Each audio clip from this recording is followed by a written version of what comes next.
이번 시간에는 재정관리를 진행을 하겠습니다. 우리가 재무행정에서 재정관리가 나와 있고, 그리고 같이 8장에 정보관리를 같이 묶었습니다. 자, 먼저 예산이 나와 있어. 재정관리에서 출발, 그 재정에서 예산으로 바로 진입을 했습니다.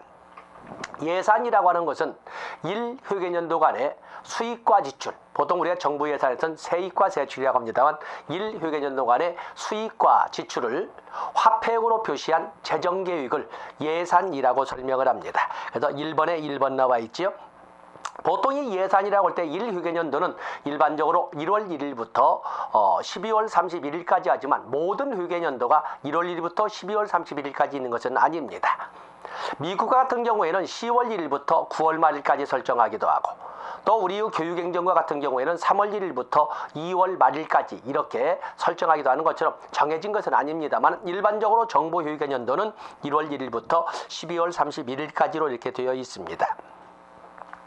다음에 쭉 내려와 보시면은 예산의 원칙, 전통적 예산의 원칙, 또 현대적 예산의 원칙이 쭉 있는데 출제 비중은 많이 떨어져 있습니다. 그래도 보면은 이 예산의 원칙에서 첫 번째 원칙은 사전 의결의 원칙이 나와 있습니다. 정부는 회계년도 개시일 90일 전까지, 또 국가재정법에 보면 120일 전까지 국회로 이송을 하면 그 예산안을 국회가 회계년도 개시 30일 전까지 심의 의결해서 확정해야 됩니다. 그러고 나면 정부가 그것을 정부로 이송되어서 정부가 집행하고 결산을 하고, 그리고 결산에 대한 검사를 또 국회가 하게 되는 겁니다. 바로 이런 절차로 되어 있는데, 또 예산의 원칙, 사전 의결의 원칙 나와 있고, 또 모든 예산안은 예산에 관련된 모든 내용은 국민에게 공개되어야 한다. 공개성의 원칙.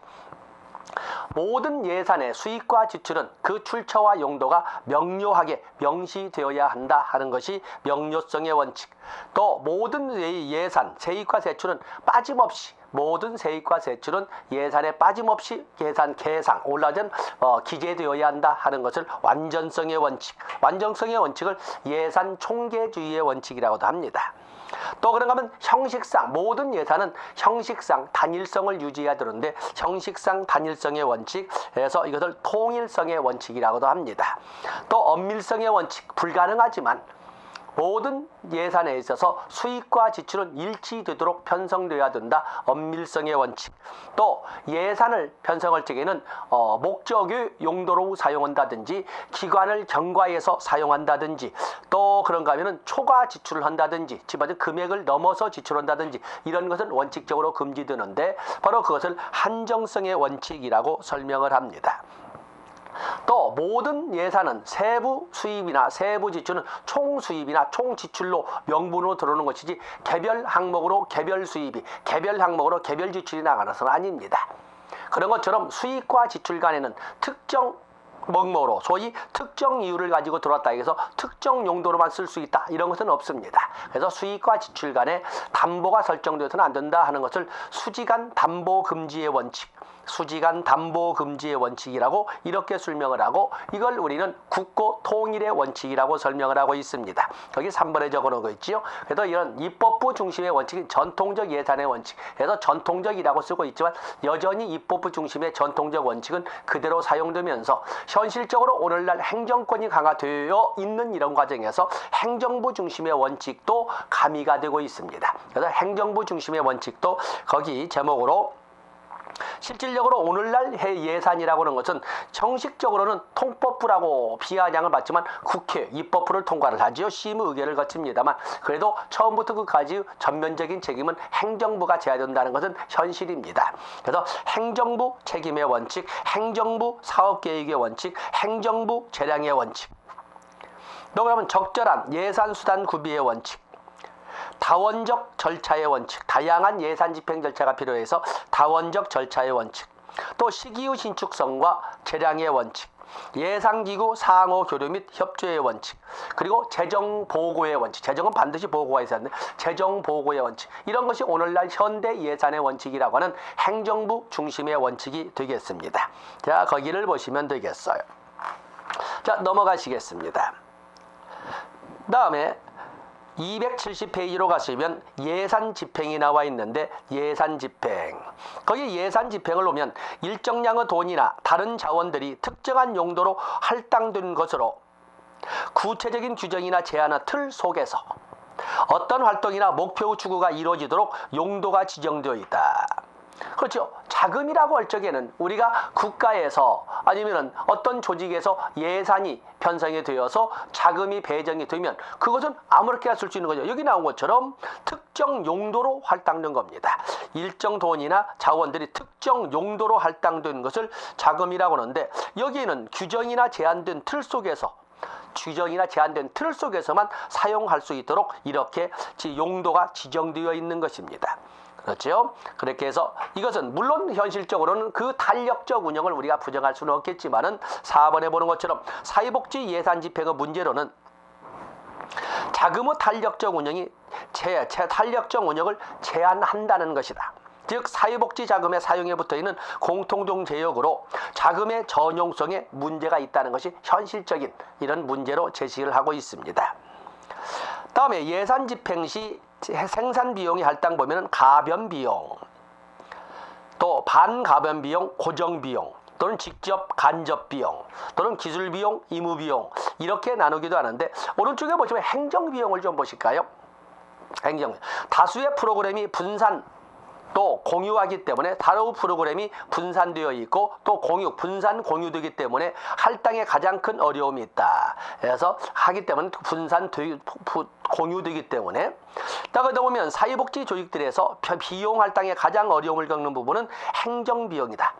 다수의 프로그램이 분산 공유되기 때문에 프로그램이 분산 공유되기 때문에 이들 프로그램에 어떻게 자금을 배정할 것인가 하는 문제가 발생을 한다. 행정 비용들이 대개 의무적으로 결정되기 때문에 사회복지들의 행정 투명성과 명확성 확보를 위해 기존에 의무 비용으로 처리되던 것을 점진적으로 기술 비용으로 바꿔가는 노력이 필요하다. 그래서 의무비용이라는 것은 어떠한 합리적인 비용 할당의 합리적인 근거를 찾지 못할 때 사용되는 경비를 의무비용이라고 하는데 이제는 명확한 용도 거기 위에 보면 박스에 기술비용과 의무비용이 나와 있죠. 자, 기술비용 볼까요? 부숙비, 물품비 등과 같이 행정관리자가 특정 활동에 대하여 한 부서나 단위에게 부과되어야 할 내용을 합당하게 결정되는 비용으로 합당하게 결정되는 비용은 기술비용인데 애매한 용도가 처리되지 않고 의무비용으로 처리되는 비용을 기술비용으로 전환시켜 나가는 이런 노력이 필요하다. 요즘은 거의 기술비용으로 이렇게 전환되어 갔습니다. 자, 그 정도 예의상 읽어본 겁니다. 이제 중요한 것은 바로 거기에 나와 있는 예산 편성입니다. 예산 제도의 모형. 여기가 바로 출제되는 영역이 되겠습니다.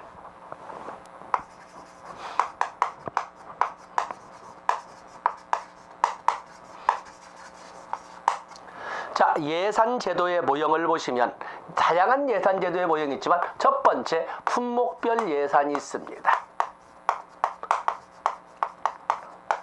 품목별 예산 LIBS라고 이렇게 합니다. 이 품목별 예산은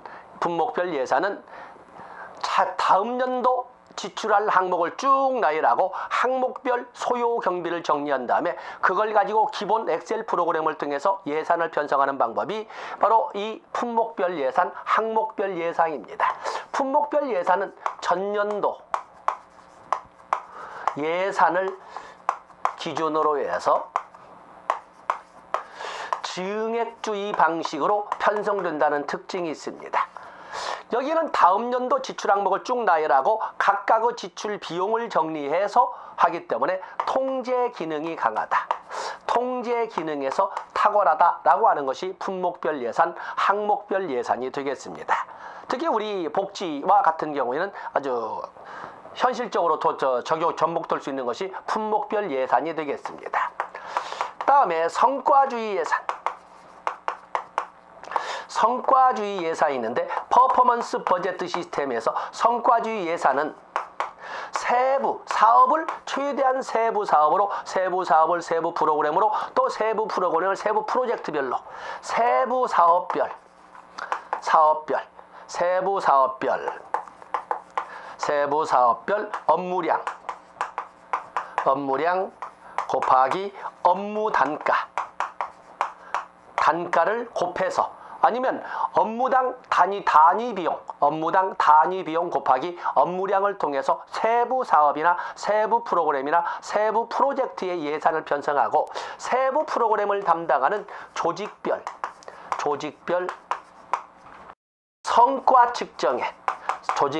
성과 측정에 초점을 두는 것이 성과주의 예산입니다. 때문에 이 조직별 성과주의, 그래서 상당히 효율성을 강조하는 것이 성과주의 예산입니다. 여기에는 최대한 세분화한 조직의 사업별로 접근하다 보니까 여기에는 관리 기능이 탁월하다.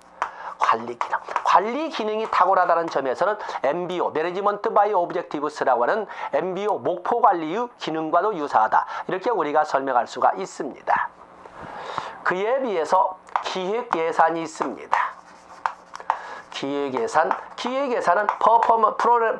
프레이닝 프로그래밍 버제트 시스템에서 PPBS라고 하는데, 여기는 기획 예산은 장기 플래닝과 장기적인 기획과 단기적인 버제팅을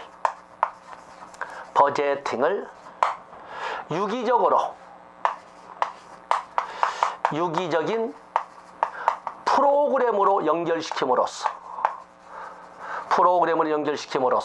예산 편성에 있어서 효과 효율성을 높여보자 하는 방식입니다. 그래서 플래닝과 버제팅을 이렇게 유기적인 프로그래밍으로 연결시킴으로써 여기에는 기획 기능이 강합니다. 여기는 증액주의에서 탈피할 수 있다. 분목별 예산의 문제점이 증액주의에서 탈피할 수 있다는 이런 장점을 보여주는 것이 기획 예산인데, 단점이 있다는 것은 예산과 또 장기적인 사업 계획을 같이 연결시킬 수 있는 것은 중앙정부 단위가 아니거든 현실적으로, 또는 총본부 아니고선 현실적으로 불가능하다는 것입니다. 그렇기 때문에 이런 과정에서 나와 있는 이런 시스템에서 우리가 이끌어갈 것은 언제나 중앙집권화의 우려가 있다는 문제를 가져옵니다. 그래서 오늘날 사회복지 사업이 지방 이양산으로 이미 넘어왔고, 또 그런가 하면 지방자치 제도가 이미 보편화된 과정에서는 사용원되는 한계가 있다. 그렇다고 해도 없는 건 아닙니다. 국방 문제라든지 외교 문제라든지 이런 것들은 바로 기획 예산을 쓸 수밖에 없는 거거든요. 그러나 세부 사업으로 일선이란 말을 쓰는 조직에서는 쓰는 데는 한계가 있다. 일선에서는 오히려 품목별 예산이 훨씬 더 현실적인 문제거든요. 모든 조직에는 이런 예산 제도를 다 쓰고 있지만 해서 여러분들 272, 273 그래서 성과주의 예산과 기획 예산을 그렇게 정리를 해 놓은 것입니다. 다음에 274페이지로 가서 보시면 영기준 예산이 나와 있죠. 영기준 예산. 제로 베이스 버제팅. 이 영기준 예산이라고 하는 것은, 영기준 예산은 전년도 예산에 구애됨이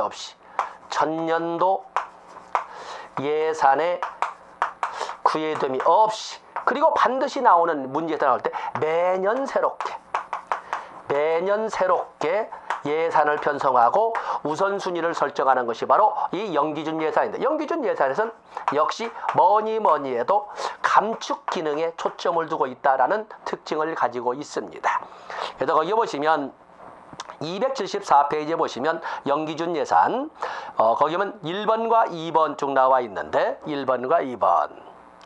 거기 보면 과거의 예산이나 사업을 기준으로 예산을 편성하는 것이 아니고, 매 휴게년도마다 사업을 처음 시작한다고 생각하고 사업을 새로이 평가하고 조정하여 예산을 편성하는 기법이다. 2번 똑같은 말 나와 있고, 3번의 감축관리에 적합한 경우는 점증주의에서 탈피한다. 자, 여기 보시면 매 전년도 예산의 구애됨이 없이 품목들이 다르지요. 또 감축 기능에 의해서 당연히 증액주의에서 탈피한다는 점에서 또한 역시 항목별 예산의 문제점에서 벗어날 수 있다. 그래서 품목별 예산의 문제점이라는 것은 통제 기능은 강하지만 왜 꼭 증액되어 가야 되는가? 물론 말장난을 해서 인플레이션이 어떻게 이렇게 설명하면 참 좋겠지만은 그 근거를 제대로 달지 못하는데 그 문제를 바로 연기준 예산은 전년도 예산에 구애됨이 없이 또 그리고 매년 새롭게 이끌어감으로써 증액주의에서 탈피할 수가 있었다 이렇게 설명을 합니다. 또 그런가 하면 PPB에서도 역시 증액주의에서 탈피한다는 점에서 그런 공통점이 있는데 또 연기준 예산에서는 4번에 있는 것처럼 구성원들의 참여를 강조한다. 이런 특징들을 여러분들이 정리해 놓으시면 되겠습니다. 그래서 우리가 연기준 예산도 있고 275페이지 보면 감축관리 정책으로서는 우리가 유사한 걸로서 미국의 일몰법이나 오바마 대통령이 이끌어가는 시퀘스터와 그와 맞물려 있는 재정절벽 이런 것들은 모두 감축의 필요성이나 감축에 초점을 두는 예산 정책이다. 이렇게 예산 용어다 해서 일몰법 또 시퀘스터 또 재정절벽 이런 단어들을 연기준 예산과 연계시켜서 공부하시면 될 겁니다. 자, 이번에는 우리가 정보관리를 보도록 하겠습니다. 정보관리를 이렇게 보시면 자, 정보라고 하는 것은 좀 대단히 중요하죠. 정보관리. 거기 보시면 저 복지정보체계 구축의 필요성 쭉 나와 있는데 거기 3번에 사회복지기관의 정보관리체계 설계, 사회복지기관의 정보관리체계가 나와 있는데 현재 상황에 대한 사정. 왜냐하면 등잔 밑이 어둡다고 해서 현재 상황이 어떤지를 등잔 밑은 잘 모르거든요. 그래서 현재 상황에 대한 사정, 어떤 문제점이 있으며 또 어떠한 강점이 드러나는지를 찾아본다 해서 현재 상황에 대한 사정, 또 기존 정보체계에 대한 분석, 또 세부 설계, 또 정보관리체계 검증과 준비, 그리고 전환, 그리고 평가의 시스템으로 이렇게 설계를 합니다. 먼저 사정하고 기존 정보체계를 분석하고 결국에 사정의 내용의 한 연장선상에서 바로 사정하고 분석하고 그리고 설계라고 하는 것은 계획을 하고 맞으면 자료가 어떻게 활용될 것이냐는 정확한 이해를 해야겠는 세부적 설계를 하고 정보관리체계를 검증하고 그리고 전환하고 그리고 평가하는 이런 그 설계를 쭉 제시를 했습니다. 자, 여기 277페이지에 보면 정보관리 시스템은 도대체 뭐냐? 정보관리 시스템이란 도대체 뭐냐라는 것이 등장을 하는데 정보관리 시스템, 조직관리와 연관된 기본 정보를 관리하기 위하여 조직관리 시스템과 또는 조직관리와 연관된 기본적인 정보를 처리하기 위하여 컴퓨터를 응용하는 것으로 전산화는 다르며 전산화와는 다르며 전산화는 보통 양적 개념으로 설명을 할 수가 있는데 정보관리 체계는 사회복지 조직의 목적과 목적 달성에 초점을 두고 활용하는 방법이다. 거기 오면 그냥 번호를 좀 적어드리겠다 들었는데 너무 세부목차가 만드는 것이 싫어서 정보관리 체계의 개념을 보면 정보관리 체계의 목적으로 사회복지 조직의 기본적인 관리 업무의 통합 및 사회복지 사업의 효율성 제고 또 조직 성과를 대대적인 뿐만 아니라 대의적으로 나타내어 책임성 입증. 그렇기 때문에 관리 업무의 통합이 아니라 통합, 사회복지 사업의 효율성 제고, 또 그러면 책임성 입증, 조직 성과의 홍보와 조직 성과의 홍보, 그리고 책임성 입증. 바로 이 네 가지를 가지고 우리가 정보관리 체계의 목적이라고 이렇게 설명할 수가 있습니다. 거기 3번에 보시면 정보관리 체계의 개념으로 자료가 있고 또 정보가 있고 지식이 있는데 자료라고 하는 것은 무의미한 숫자나 숫자들의 조합을 자료라고 합니다. 무의미한 아직은 무의미가 없다기보다는 의미를 부여하기에는 좀 그러한 것들의 묶음을 그냥 자료라고 합니다. 이런 자료에서 특정한 의미를 가지고 조직화, 체계화한 것을 정보라고 합니다. 특정 의미가 부여된 것들의 조직을 바로 정보라고 합니다. 이 정보 그렇기 때문에 이제는 무의미한 것이 아니라 의미가 부여된 것들의 묶음을 정보라고 합니다. 그에 비해서 지식이라고 하는 것은 특정 대상에 대한 설명을 제공하고 특정 관계를 보여줄 수 있는 정보는 지식이라고 설명을 합니다. 자, 정보관리 체계의 유형이 나와 있군요. 정보관리 체계의 유형 이렇게 보시면 정보관리 체계에는 전산자료 처리 시스템도 있고 정보관리 시스템 MIS도 있고 또 지식기반 시스템도 있고 의사결정 지원 시스템도 있고 업무수행 지원 시스템도 있습니다. 자, 이런 모든 것들이 문득 나와서 안 볼 수는 없고 참 계륵 같습니다. 그래서 우리가 하나하나 단어 한 두 개씩만 가져가도록 하겠습니다. 그래서 정보관리 체계의 유형.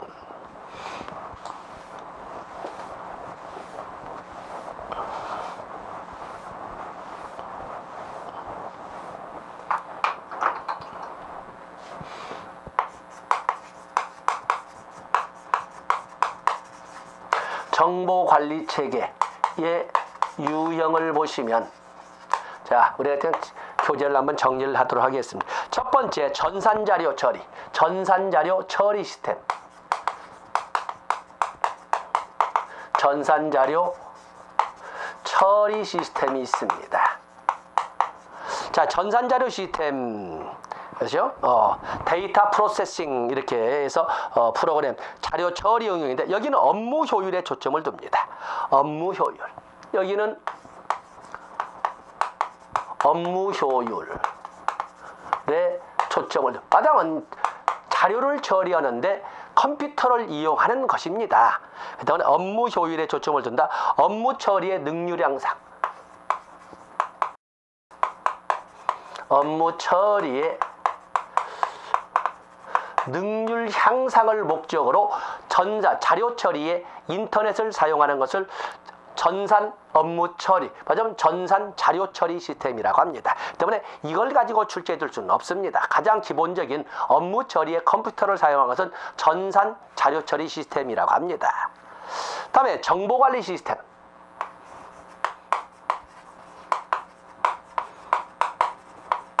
정보관리 시스템이 이렇게 나와 있는데 매니지먼트 인포메이션 시스템 이렇게 해서 MIS라고 하는데 여기는 보고에 초점을 둡니다.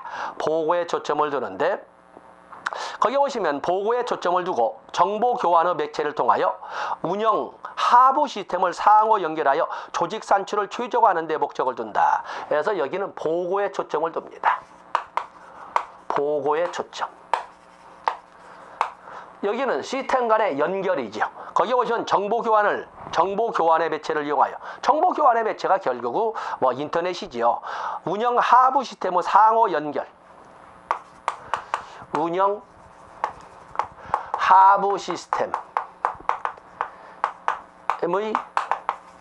상호 연결을 통해서 조직 운영의 효과성을 최적화, 조직의 산출을 최적화하자. 조직 운영을 조직 운영의 효율성을 극대화해 보자 하는 것이 바로 정보 관리 시스템입니다. 그것도 운영 하부 시스템을 어떻게 상호 연결한다? 정보 매체. 거기 보면 정보 교환 매체를 이용해. 이게 정보 교환 매체가 곧 바로 인터넷이죠. 인터넷이 되는 거예요. 인터넷을 이용해서 운영 하부 시스템을 상호 연결하고 그를 통해서 신속한 정보 교환이 이루어지도록 하고 또한 그를 통해서 조직 운영의 최적화나 조직 운영의 효율성을 극대화시켜보자 하는 것이 운영 정보 관리 시스템이 되겠습니다. 그러다 보면 4번에 보시면 사회복지 행정에서 MIS 정보관리 시스템은 사무자동화, 의사결정 지원 시스템, 전문가 지원 시스템을 포함하는 것으로 종합적 의미를 가진 정보 시스템을 의미한다. 그래서 사회복지 행정은 그냥 종합적 정보 시스템을 가지고 하는 것이 바로 MIS가 되겠습니다. 그래서 여기는 비밀 보장의 문제는 있지만 보시고 다음에 지식 기반 시스템 3번에 지식 기반 시스템. 지식 기반 시스템은 나리지 베이스 시스템에서 KBS 이렇게 하죠. KBS라고 하고 여기는 데이터 프로세싱에서 이렇게 DP라고 하고 지식 기반 시스템. 지식 기반 시스템은 의사결정 지원에 초점, 의사결정이 아니라 의사결정 지원에 초점을 둔다. 의사결정 지원에 초점을 둔다. 거기 오면 지식 기반 시스템에는 세 가지 유형이 있는데 번호가 잘못 막혀졌군요. 거기 보면 클라이언트와 직접 서비스 제공자의 상호작용을 지원하기 위한 복잡성을 다루고 있다. 3번이 빠져 있군요. 3, 4, 5번이 돼야 되는데 이 지식 기반 시스템은 전문가 체계도 있고 사례를 기반으로 하는 이런 추론도 있고 자동 음성 처리도 있고 그렇습니다. 어쨌든 이것은 상호작용 지원입니다. 클라이언트와 직접 서비스 제공자 상호작용에 지원한다. 여기는 의사결정 지원에 초점. 의사결정 지원에 초점을 두고 여기는 클라이언트와 직접적 서비스 제공자의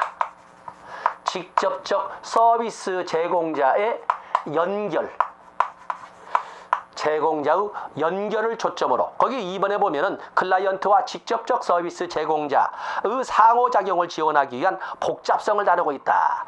복잡성이라고 하는 것은 소위 수직적 유계성, 수평적 세분화 이런 것들을 다룬다는데 그 정도 보시면 됩니다. 다음에 의사결정 지원 시스템이 있습니다. 의사결정 지원 시스템.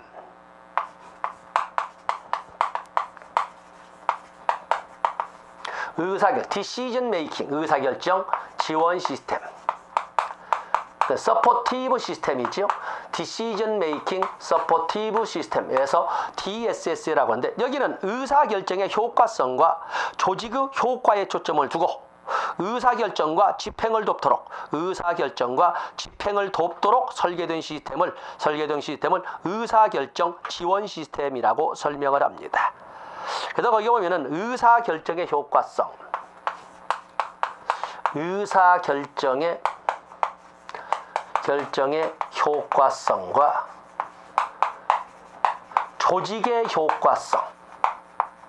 조직의 효과성을 같이 도모하고자 하는 것이 의사결정 시스템으로 여기는 사회복지 전문가가 의사결정을 보다 쉽게 할 수 있도록 의사결정의 효과성을 높이고자 사회복지 전문가가 복잡한 의사결정을 보다 쉽게 할 수 있도록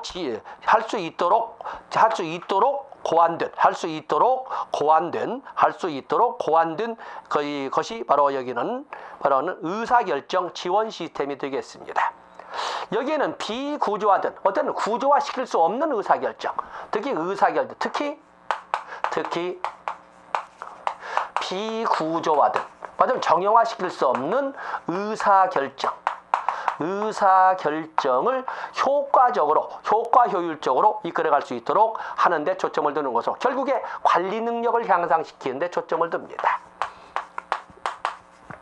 관리 능력 향상에 초점을 둔다라고 할 수 있는 것이 바로 Decision Making Supportive System에서 DSS가 되겠습니다.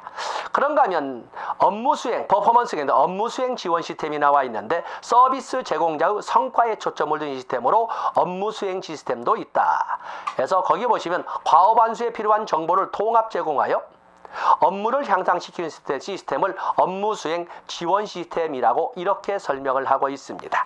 그런 것처럼 우리가 한번 정보관리 시스템에서 본다면 특히 여기 나오는 정보관리 시스템 중에서도 MIS와 여기 나오는 지식기반 시스템 바로 이 지식기반 시스템 의사결정 지원에 초점을 두어서 클라이언트와 직접적 서비스 제공자 간의 상호작용에 지원을 하는 것은 지식기반 시스템. 그 중에 특히 의사결정 지원 시스템. 구조화, 정형화시킬 수 없는 의사결정을 하는데 사회복지 조직이나 사회복지 전문가가 복잡한, 즉 정형화시킬 수 없는 또는 비구조화된 의사결정을 쉽게 할 수 있도록 고안된 것이 의사결정 지원 시스템으로서 여기는 관리 능률을 향상시키는데 강조점을 두고 있다는 것을 알아주시면 되겠습니다. 그에 비해서 일성 업무 담당자에게 도움이 되고자 하는 것은 PSS에서 서비스 제공자의 성과에 초점을 둔 시스템, 서비스 제공자의 성과에 초점을 둔 것은 일선 복지사나 일선 담당자의 지원 시스템인 업무 수행 지원 시스템이 되겠습니다. 5번은 쓰지 않았지만 그렇게 여러분들이 봐주시면 되겠습니다. 자, 이 시간은 여기까지 하고 다음 시간에 홍보와 마케팅부터 진행하도록 하겠습니다. 고맙습니다.